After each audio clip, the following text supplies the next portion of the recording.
Okay, so for today's deep dive, we're looking at something pretty wild. I was reading this quote from a source about a protest. All the ice guys, like the security, are dressed up like army dudes, and our guys look like clowns. Right. And it said, they're expecting us to dress like army dudes.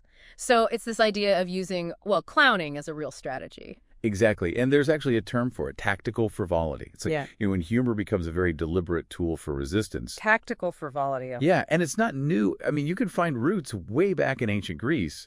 Think of Lysistrata Strata using sexual ridicule as a political weapon. Huh. And even things like that Alexmanios Graffito from ancient Rome mocking early Christians, or even like hunter-gatherer groups using ridicule against people trying to grab too much power. It's pretty fundamental. Okay, so our mission here is to unpack how this silliness can actually be, well, effective. How mockery, like Charlie Chaplin versus dictators, has always been part of resisting or maybe diffusing things. That's a great way to put it. Diffusion is key. Before we get to the really modern stuff, think about older examples, like Yankee Doodle. Oh, right. The song the British used to mock the colonists. Yeah, exactly. And then the colonists just took it and owned it. Or in Spain, under Franco, people apparently wrote these mocking lyrics for the national anthem.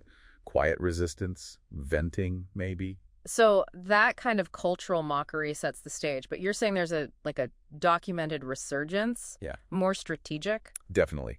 It really picks up steam in the 1960s and 70s. This is where you get groups like the Yippies. Ah, the Youth International Party. Anti-war counterculture? Right. They were masters of the absurd spectacle. They famously ran a pig. Wait, sorry, a literal pig. Huh? Yes, a literal pig named Pegasus J. Pig for president in '68.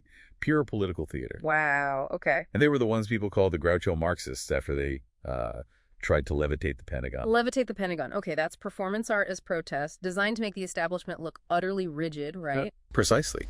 And that sort of approach, using absurdity, gets more formalized later. The term tactical frivolity often gets linked to the Orange Alternative movement. That was Poland, right, in the 80s. Yeah, under a really repressive regime.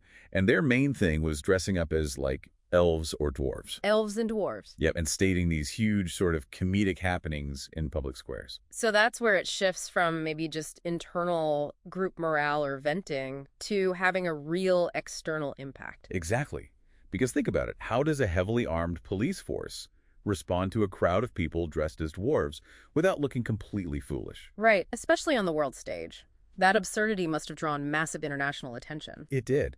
And that attention puts pressure on the regime. It really helped the movement. Protest, after all, is often about getting noticed. Makes sense. And it seems like another key function is de-escalation. Huge. Look at the clandestine insurgent rebel clown army, or CIRCUS, in the early 2000s. The clown army, I remember them. Their whole thing was using non-violent clowning, specifically to make it hard to demonize the protesters. It's much harder to justify force against someone who's clearly just being silly. Okay, that's the strategic goal. But I guess you have to wonder, does it always work? Does dressing like a clown actually protect you if authorities decide to crack down hard anyway? Seems risky. Oh, it's definitely a risk for the individuals involved, Yeah. no doubt.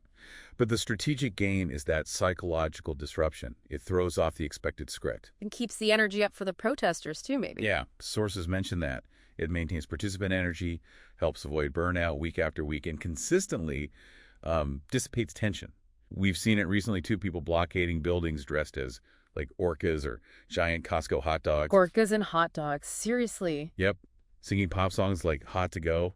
The sheer weirdness gets attention and, again, makes a heavy-handed response look awkward. So tying it all together, these silly costumes, the absurd actions, it's not just random, it's serious strategic resistance. Absolutely. The core functions seem to be disrupting expectations, de-escalating potential violence, and grabbing that crucial attention. It flips the script.